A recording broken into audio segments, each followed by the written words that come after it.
You think you know how it ends, but you're wrong. Imagine planning the perfect vacation, pouring your heart and soul into every detail. But instead of thank yous, you're abandoned, left behind, alone. This is the story of Jenna's betrayal. But not just any betrayal. This is about finding out who's really in your corner and who's only there when it's convenient. Will she find justice? Or will she face a future of regret? Stay with me. You won't see the twist coming. Jenna had always been the reliable one. When everyone needed help, Jenna was there. From last-minute rides to running errands, she never turned her back on her family. So when her parents, her younger brother, and even her best friend showed up at her door asking for a vacation plan, she didn't hesitate. Jenna planned the perfect getaway, a luxurious trip to Italy. The hotels were booked, the tours were scheduled, and every detail was set. She even arranged a special surprise, a family vineyard experience for her dad, who had always dreamed of visiting the rolling hills of Tuscany. But life, it seemed, had different plans. Jenna wasn't prepared for the emergency that struck just weeks before the trip. An unexpected car accident. The hospital bed became her new reality.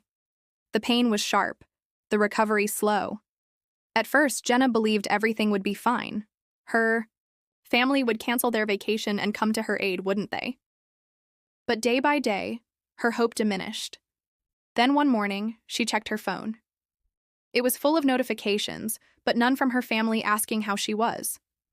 Instead, messages from her brother about last-minute trip adjustments, a text from her mom about missing a flight, and a call from her best friend confirming her excitement for the trip.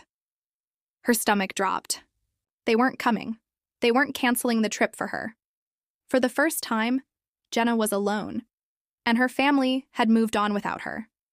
As the days passed in the sterile hospital room, the betrayal gnawed at her.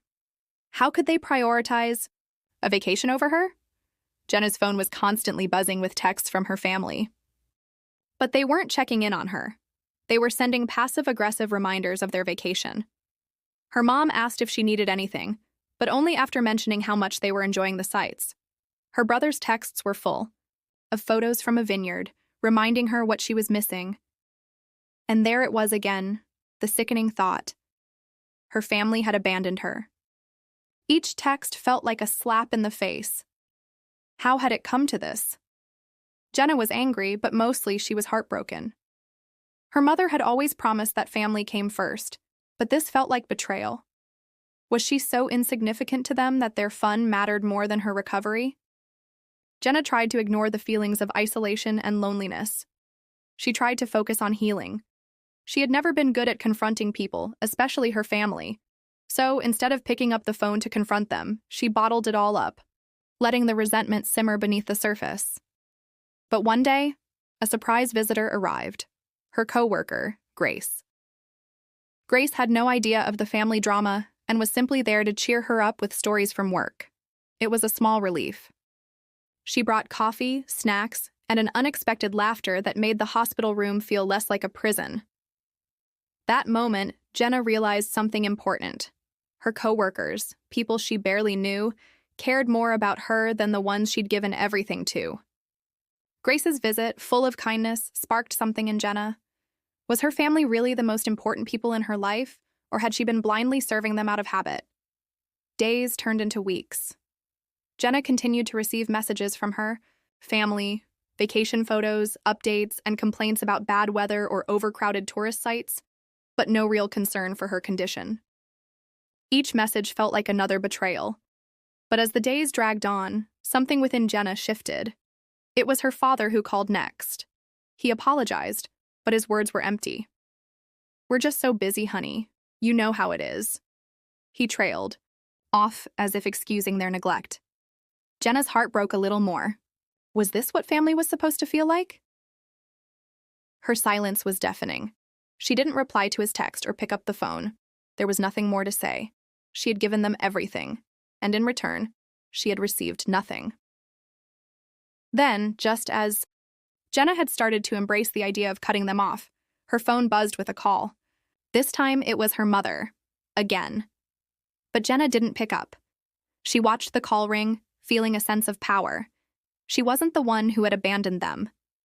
Jenna had been there her whole life, quietly sacrificing her time and energy for them. And now they wanted to pretend it was just a misunderstanding? It had been over a month since Jenna had been admitted to the hospital. Her recovery was progressing, but the emotional scars were deeper than anything physical. Jenna's mind was made up. She had to confront her family. Not for closure, but for her own peace of mind. She couldn't keep pretending that everything was fine. One afternoon, her mother finally showed up at the hospital.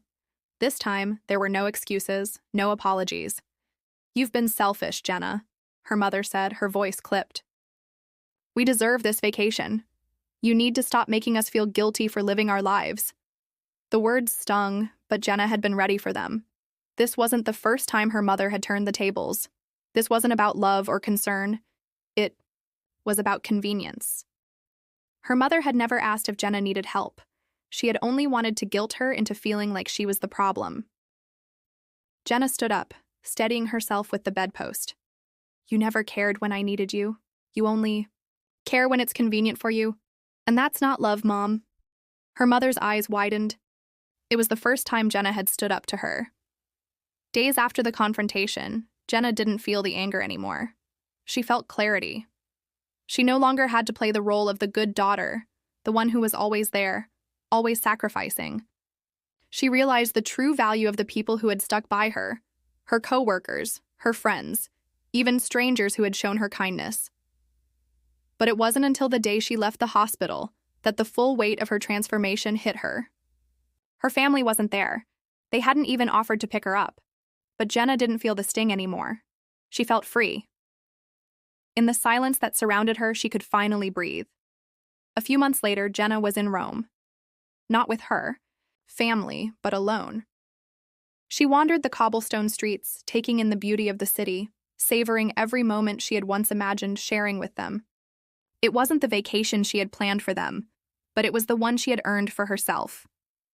As Jenna raised a glass of wine to toast her new life, she felt a sense of peace. She didn't need them. She had everything she needed within herself. The betrayal had set her free.